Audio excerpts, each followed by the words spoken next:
Friends, ఈ sir పేరు రంజన్ గారు.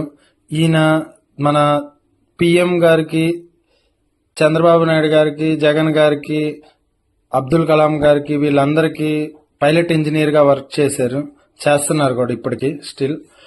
ఈయన ఎప్పుడు విజయవాడ వచ్చినా గానీ, ఎప్పుడు ఏ హెల్త్ ప్రాబ్లం ఉన్నా, హెడ్ ఏక్ వచ్చినా, మజిల్ ప్రాబ్లమ్స్ వచ్చినా, ఏదున్నా నన్ను పిలిచి నా చేత ట్రీట్మెంట్ చేయించుకుంటారు చాలా బాగా. ఆయన అలాంటి పెద్ద వ్యక్తులకి, గొప్ప వ్యక్తులకి ట్రీట్మెంట్ చేసినప్పుడు నాకు చాలా హ్యాపీగా అనిపించింది. నేను నేర్చుకున్న ఫిజియోథెరపీ ఇలాంటి గొప్ప వ్యక్తులకి ఉపయోగపడుతున్నప్పుడు చాలా ప్రౌడ్గా ఫీల్ అవుతా. ఆయన కూడా ఎంత బాగా అంటే అంత బాగా సొంత మనిషిలా చూసుకుంటాడు. చక్కగా ఆయన కానీ, వాళ్ళ ఇంట్లో వాళ్ళే కానీ, వీళ్ళతో రిలేషన్ అనేది ఒక మెమరబుల్ రిలేషన్ నాకు. చాలా గొప్ప వ్యక్తులు, చాలా మంచి వ్యక్తులు. చాలా హ్యాపీగా ఫీల్ అవుతున్నా వీళ్ళతో. నేను వాళ్ళకి ఏ ప్రాబ్లం